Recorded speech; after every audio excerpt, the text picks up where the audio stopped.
On va lire un passage ensemble. Dans Éphésiens, au chapitre 6, et on va lire versets 12 et 17. Voici ce qu'il est écrit. « Car nous n'avons pas à lutter contre les êtres de chair et de sang, mais contre les puissances, contre les autorités, contre les pouvoirs de ce monde des ténèbres et contre les esprits du mal dans le monde céleste. » Verset 17. « Prenez le salut pour casque. » Prenez le salut pour casque. Les amis, le lieu du combat et du combat spirituel se trouve entre tes deux oreilles. On va prier ensemble. Père, je te remercie pour ta parole. Je prie qu'elle change les cœurs, qu'elle bouleverse les vies, qu'elle nous apporte révélation et transformation. Au nom de Jésus.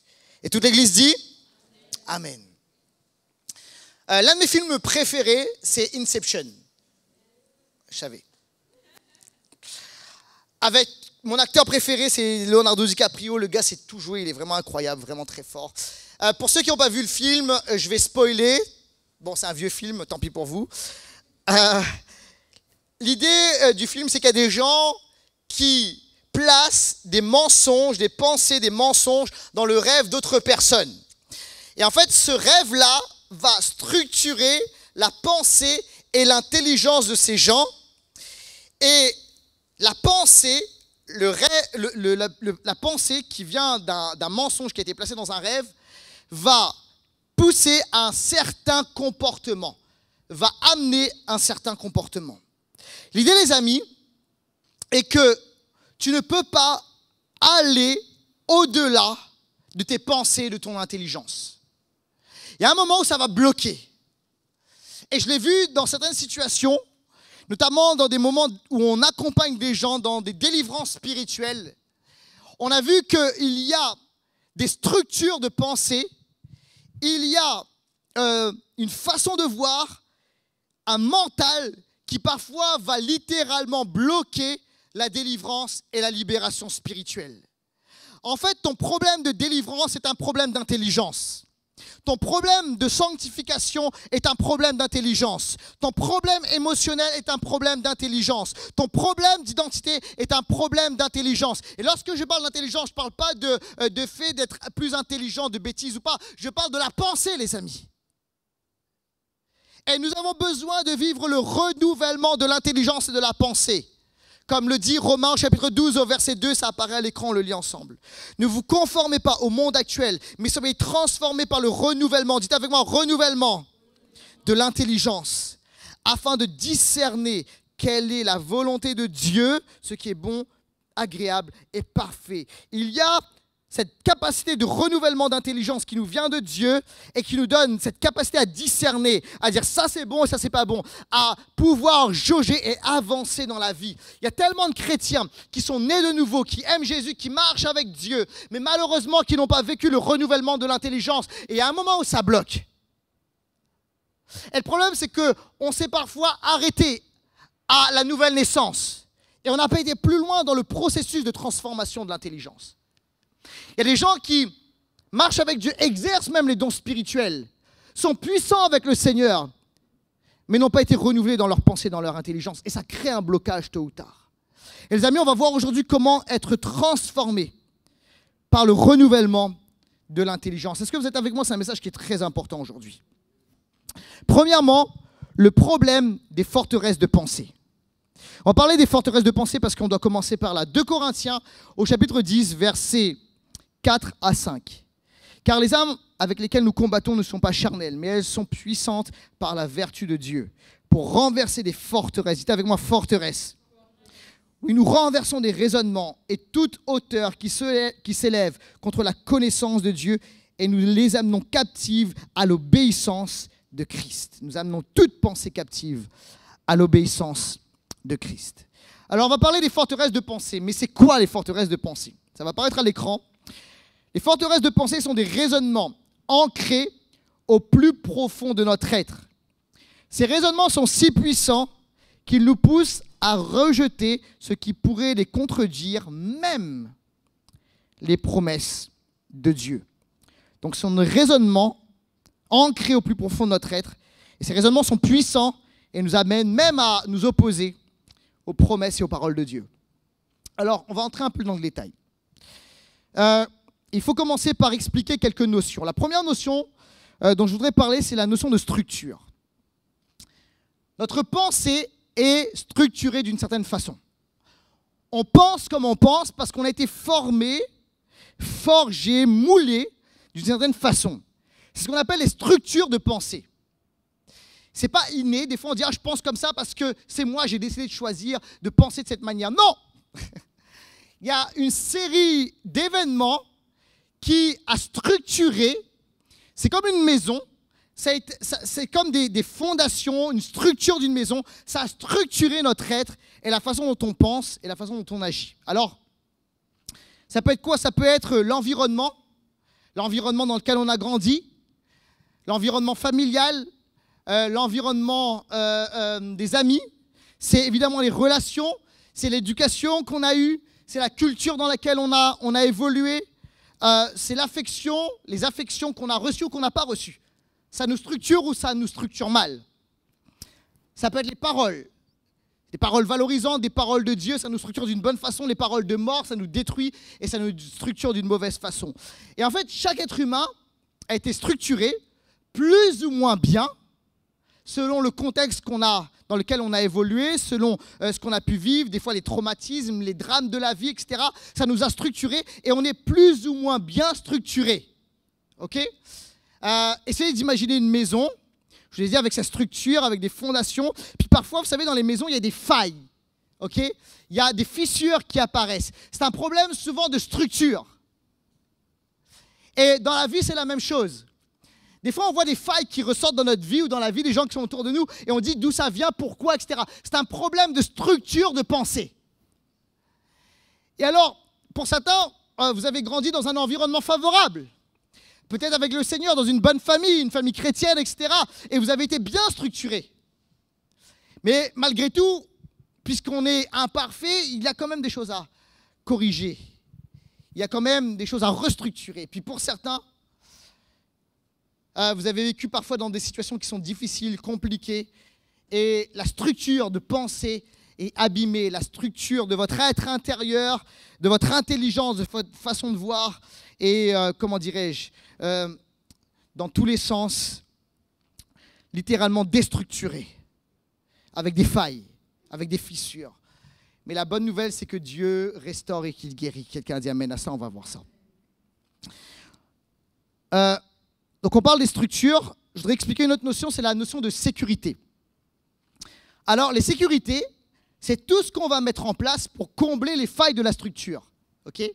Essayez d'imaginer, vous savez, comme je me souviens lorsque j'étais juriste du travail, il m'arrivait par moment d'aller visiter des chantiers, et notamment des fois des chantiers de rénovation. Et j'ai pu voir, vous savez, des structures qui étaient pas loin de s'effondrer, mais ils mettaient des étais, vous savez, des espèces de colonnes pour maintenir la structure en place et faire en sorte que les choses ne s'effondrent pas. Les sécurités, c'est la même chose. C'est ce qu'on va mettre en place pour éviter que notre vie s'effondre, pour maintenir l'édifice en place, l'édifice de notre vie et de notre façon de penser. Alors, ça se manifeste de façon parfois un peu étrange. On dit, mais pourquoi j'agis comme ça? Pourquoi telle personne agit comme ça?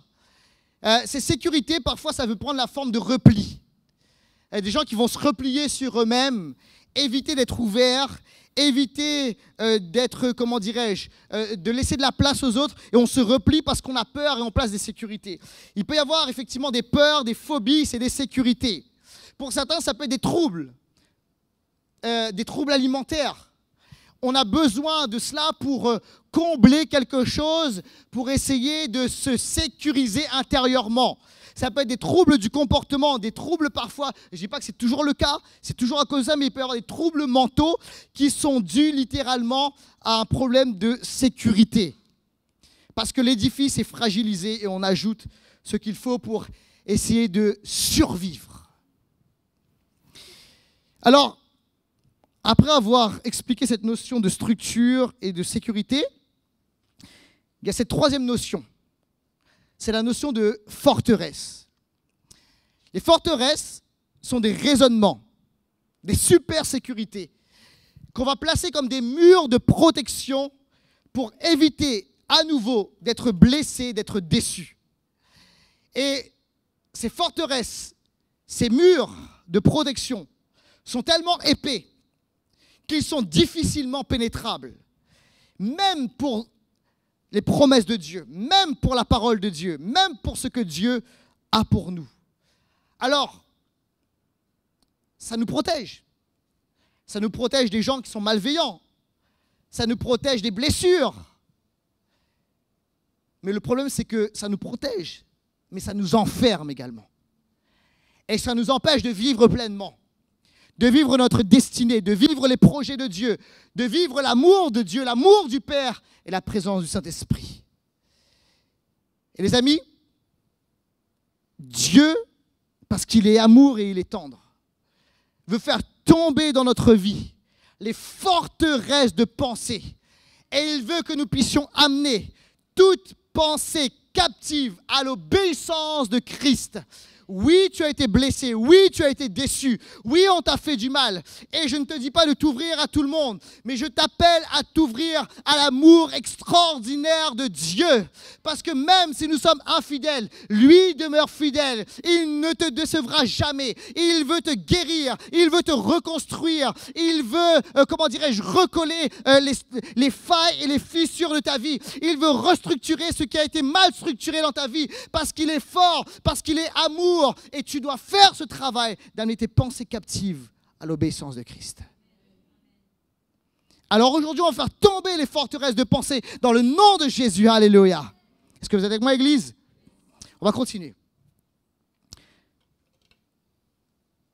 Deuxièmement, le renouvellement de l'intelligence. Alors, le problème des forteresses de pensée s'est posé.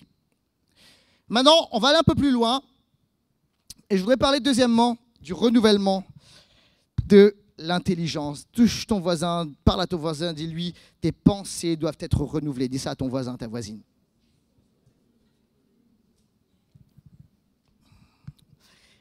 Et dis-lui toi aussi, t'inquiète pas.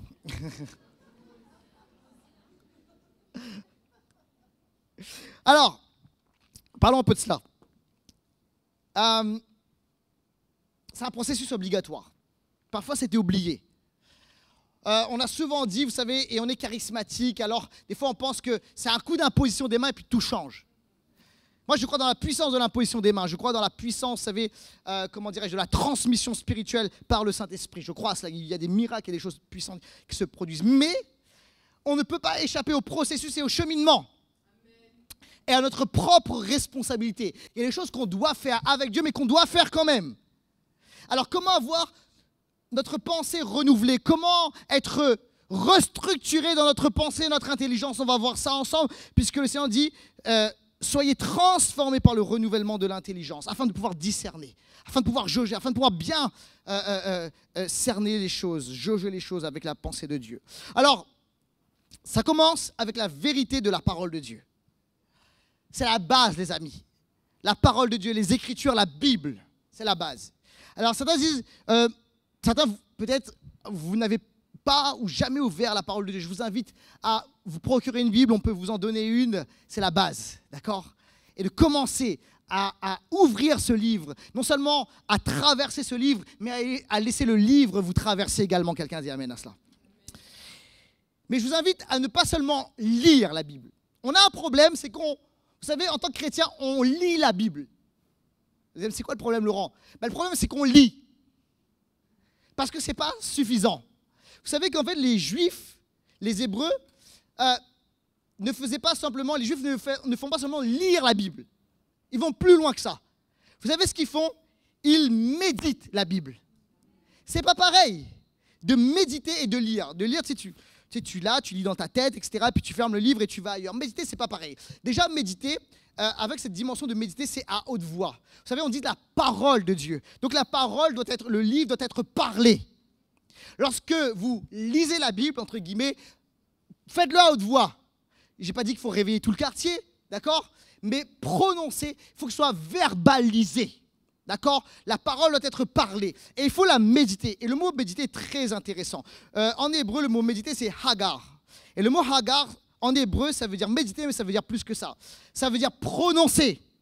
Donc, il faut parler, d'accord? Ça veut dire imaginer. Il y a quelque chose qui va jusque dans la pensée, d'accord? Donc, quand tu lis la parole, tu la prononces, tu la parles, tu la dis, d'accord? Tu prononces et en même temps, tu l'imagines. Tu fermes les yeux et tu imagines. Est-ce que vous avez déjà vu, vous savez, les Juifs qui lisent la Torah? Vous savez, ils sont comme ça. Et en fait, il y a tout leur corps dedans, d'accord? Et ils lisent, ils prononcent à haute voix et ils ferment les yeux parce qu'il y a toute cette dimension où tu laisses la parole pénétrer ton imagination et transformer ta pensée. Vous êtes avec moi ou pas? C'est le renouvellement de l'intelligence et de la pensée. Et j'aime aussi ça parce que Hagar signifie ceci, rugir. Vous êtes là? Et on doit rugir la parole. Est-ce qu'il y a des lions et des lionnes dans ce lieu? Certains, vous êtes des petits chats, là. Je ne veux pas dire, mais bon. Il faut rugir la parole. Et la dimension de rugir, c'est déclarer les Écritures, déclarer la parole. Alors, la méditation, c'est aussi la dimension de déclarer. Alléluia. Alors, ce n'est pas juste on lit dans sa tête, puis on ferme le livre. C'est que lorsqu'on est là, on médite, etc., on déclare. Tu lis une promesse, tu lis une parole, tu lis Éphésiens chapitre 1, tu déclares. J'ai été prédestiné avant la fondation du monde. J'ai été choisi, je ne suis pas un accident. Tu le déclares. Tu le dis, tu le prononces.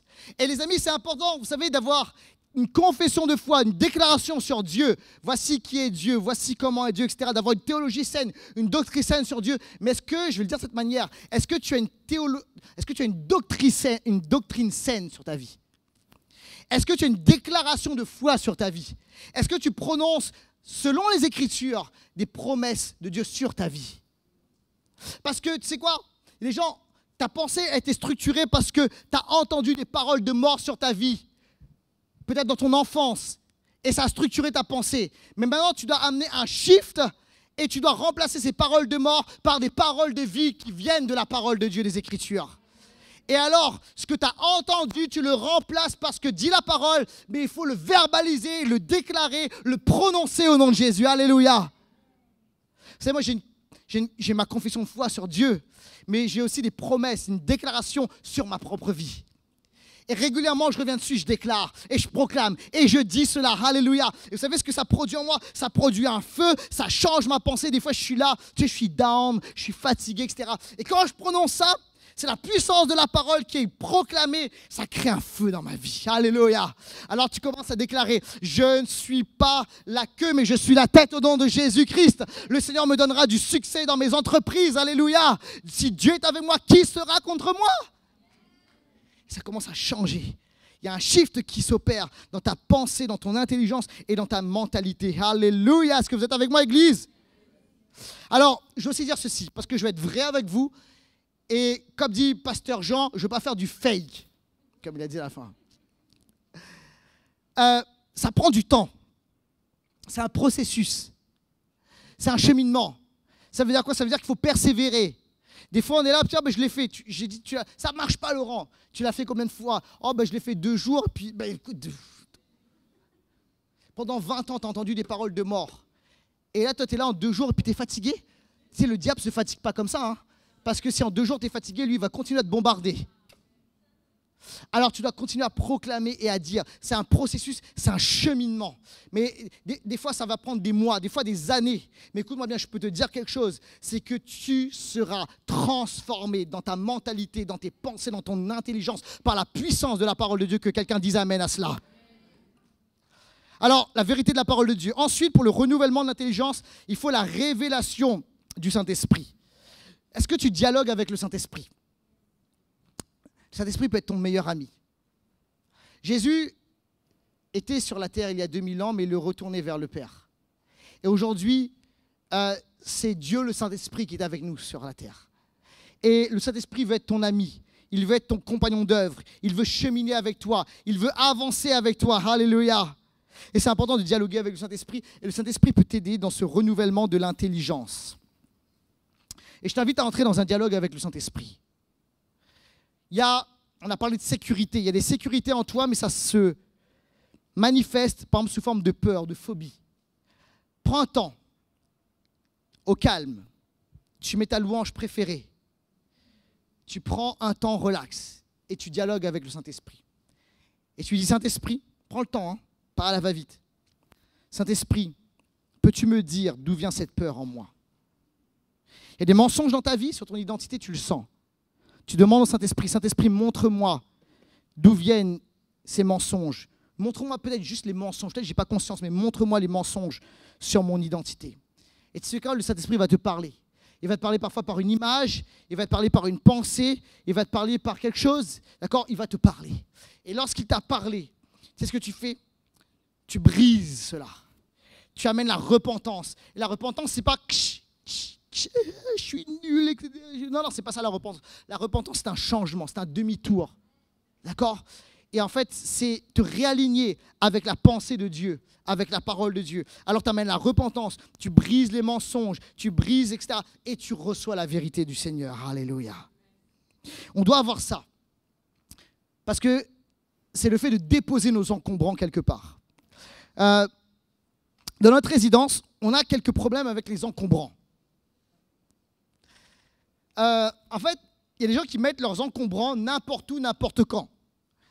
Et le problème, vous savez, c'est que moi, ma place de parking est juste à côté de l'endroit des encombrants. Alors, j'aurais besoin d'un homme comme Ravi. Ravi, regarde, il sourit là, parce que Ravi fait un super job, il est gardien. Et des fois, avec amour, mais avec fermeté, il recadre. C'est vrai ou pas, Ravi? Exact, voilà. Alors, des fois, les gens mettent un peu leurs encombrants n'importe où, puis moi, ça m'agace parce qu'il y a ma voiture à côté. Et puis des fois, il y a des rayures et tout. Bon. Dans la vie spirituelle, ça ne doit pas être pareil. On ne doit pas jeter nos encombrants n'importe où, n'importe comment. D'accord? Quand il y a vous savez, quand il y a des mensonges, de la saleté à l'intérieur de nous à cause de ce qu'on a pu recevoir, et des moments où ça sort, et ça ne sort pas bien. Ça sort n'importe quand, n'importe où, sur n'importe qui. Et on va jeter nos affaires, on va jeter notre amertume, on va jeter le péché qu'on a subi, etc. On va le jeter parce que ça fait mal, puis des fois ça ressort. Et l'entourage, des fois, ne comprend pas. On dit, mais pourquoi il sort ça n'importe où, n'importe comment? Qu'est-ce que j'ai fait? Des fois, tu n'as rien fait. Mais c'est parce qu'il y a de la saleté à l'intérieur, puis on jette ça n'importe où, n'importe comment. Et comme dans notre résidence, il y a un règlement, il faut pouvoir déposer nos encombrants. Il y a des moments précis, il y a des heures précises, etc. Il y a un endroit précis. L'endroit précis où tu jettes tes encombrants spirituels, ce qui te détruit, la méchanceté, le péché qu'on a déposé sur toi, tu sais c'est où? C'est au pied de la croix. C'est dans ces moments où tu vas vers Jésus et tu lui déposes le péché que tu as subi. Est-ce que vous savez, les amis, que Jésus est mort sur la croix, non seulement pour les péchés qu'on a commis, mais également pour les péchés qu'on a subis? Et des fois, vous savez, on s'arrête, on dit, ok, Jésus est mort pour les péchés, pour mes péchés. Et on pense aux péchés que j'ai pu commettre, oui, mais Jésus est mort également pour les péchés qu'on a pu subir. Parce que le péché qu'on subit, ça laisse des traces, les amis. Ça vient nous structurer d'une mauvaise façon. Ça vient nous détruire. Mais il doit y avoir un moment, cet espace où, dans la parole de Dieu, avec la parole de Dieu, et en communion avec le Saint-Esprit, au pied de la croix, tu déposes cela. Écoutez bien ceci, Jésus à la croix a pris nos insultes. Si Jésus a été insulté à la croix, c'est réellement ce qui s'est passé. Jésus a été insulté à la croix, les amis. Il a subi des moqueries, des insultes, etc. Il a subi des coups. Pourquoi? Pour que tout ce qu'on a pu subir en termes d'insultes, de coups, etc., de traumas, on puisse déposer tout cela au pied de la croix. Et j'aime cette pensée de Jésus qui a cette couronne d'épines autour de la tête. Et le sang qui a coulé de sa tête. Et le sang qui a coulé de sa tête peut être transféré autour de notre intelligence et de notre pensée, afin de protéger notre pensée et notre intelligence. Alléluia. L'œuvre de Jésus à la croix est tellement puissante, les amis, et on doit amener ça dans le renouvellement de l'intelligence, en amenant les péchés qu'on a pu subir.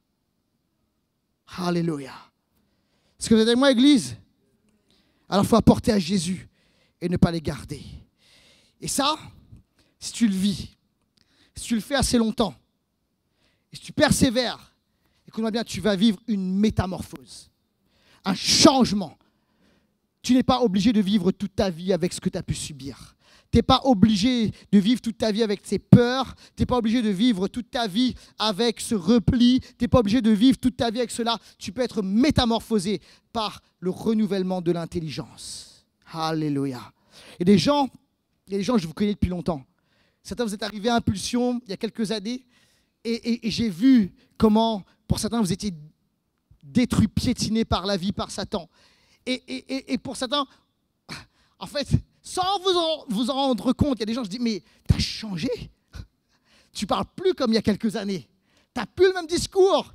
Tu n'es plus sujet ou sujette aux attaques, aux mensonges de l'ennemi. Tu as vu comment tu es forte spirituellement. C'est pourquoi? C'est à cause du renouvellement de l'intelligence. Alléluia. Écoute-moi, ça prend des mois, ça peut prendre parfois des années. Mais Dieu le fait selon sa parole et sa promesse est oui et amen. Quelqu'un dit amen à cela. Alléluia. On continue. Et on y va avec le dernier point. J'ai appelé l'équipe de louange à bien vouloir revenir. Je voudrais aller un peu plus loin. On a parlé du renouvellement de l'intelligence. Mais troisièmement, je voudrais vous parler de l'intelligence spirituelle. Et on va pousser un peu plus. Parce que le renouvellement de la pensée, oui, c'est avec la parole de Dieu, c'est avec le Saint-Esprit, mais ça vient transformer notre façon de penser, de voir. Ça agit au niveau de la pensée, au niveau du cognitif même, etc., au niveau de notre intelligence. Mais il faut aller pousser plus loin et il faut aller même dans la dimension de l'intelligence spirituelle. C'est quoi l'intelligence spirituelle? L'intelligence spirituelle, ce sont les idées, les stratégies, les pensées, la créativité, les innovations, la connaissance venant directement de Dieu qui impactent toutes les sphères de notre vie et disponibles pour nous. Dieu veut transférer dans notre esprit tout cela, et pas moins que cela. L'apôtre Paul a parlé d'une intelligence supérieure. Alors, vous savez, aujourd'hui, dans notre monde, il y a toute forme d'intelligence. On parle de l'intelligence cognitive, on parle de l'intelligence émotionnelle, de l'intelligence relationnelle, il y a l'intelligence artificielle qui se développe beaucoup, etc. Mais la bonne nouvelle, les amis, c'est que il y a des gens là qui ont un peu peur de l'intelligence artificielle. Où est-ce que ça peut aller, etc. Mais ça ne dépassera jamais l'intelligence spirituelle. Parce qu'il y a cette intelligence qui vient de Dieu. Et c'est une intelligence supérieure. Et l'apôtre Paul en a parlé, on va lire ensemble dans 1 Corinthiens au chapitre 2, versets 6 à 16. Voici ce qu'il écrit, c'est très intéressant.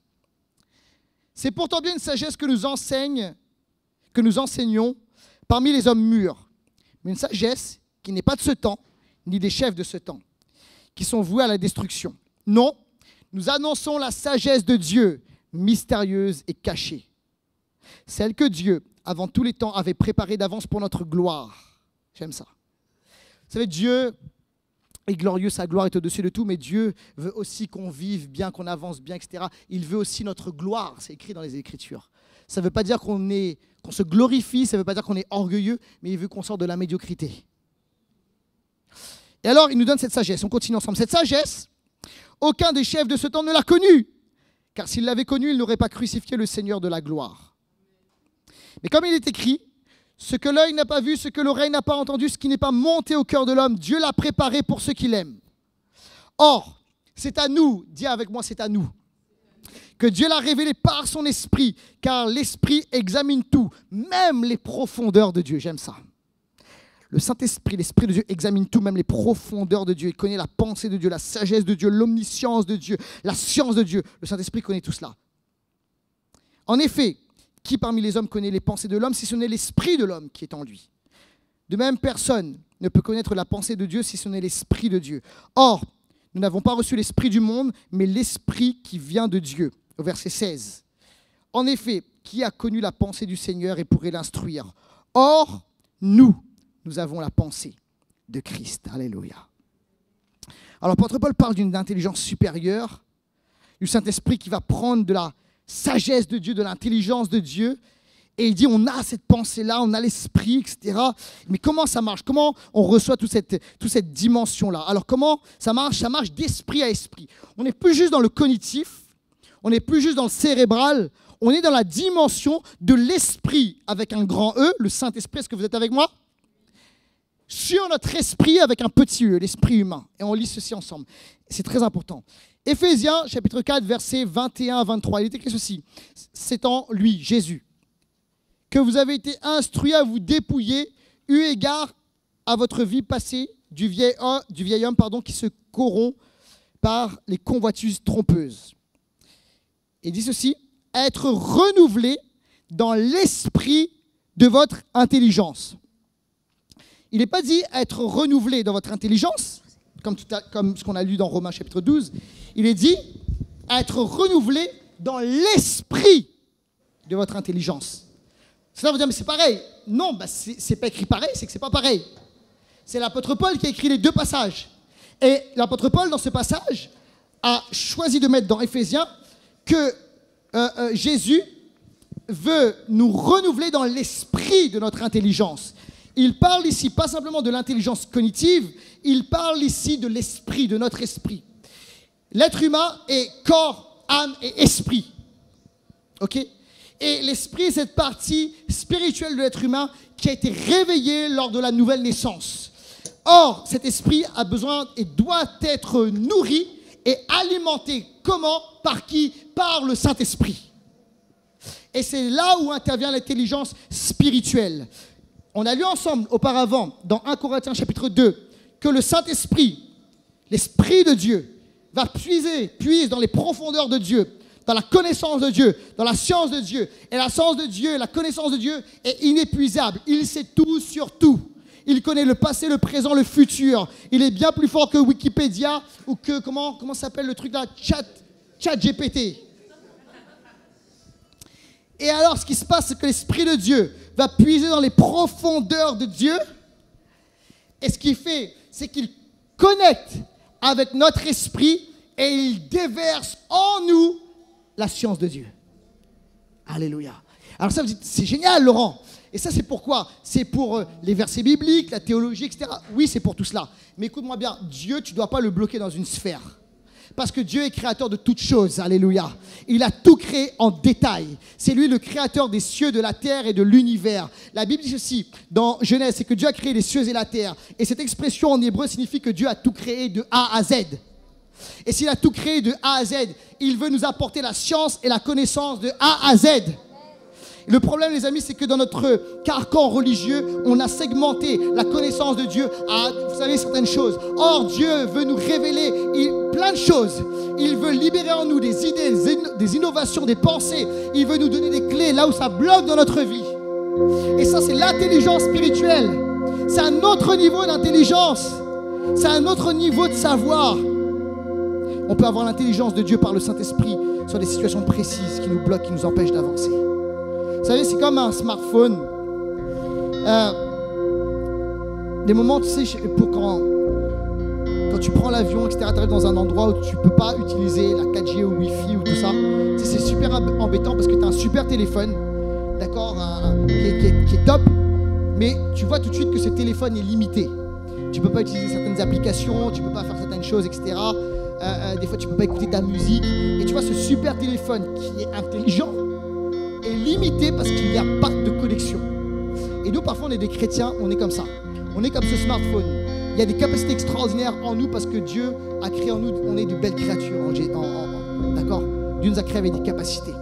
Sauf que nos capacités sont réduites parce qu'on n'a pas la connexion. Et j'aime bien aussi lorsque l'avion atterrit, dit vous pouvez rallumer vos téléphones, vous connecter, tac, tu te remets ton truc. Et là, tu es connecté à Internet, tu es connecté à ta musique, tout revient. Ça, c'est génial. Et là, il y a un puits de savoir, pas inépuisable, mais quand même très conséquent. Large. Et les amis, lorsque tu comprends cette dimension de l'intelligence spirituelle, le Saint-Esprit connecte avec ton esprit connecte avec l'Esprit de Dieu. Et la sagesse de Dieu est infusée en toi, libérée en toi. Et tu peux avoir accès à toute la sagesse de Dieu. À toute la sagesse de Dieu. Ça ne veut pas dire que tu seras omniscient, seul Dieu est omniscient. Mais tu peux avoir accès à la sagesse de Dieu dans différentes sphères et dans différents domaines. Les choses peuvent changer.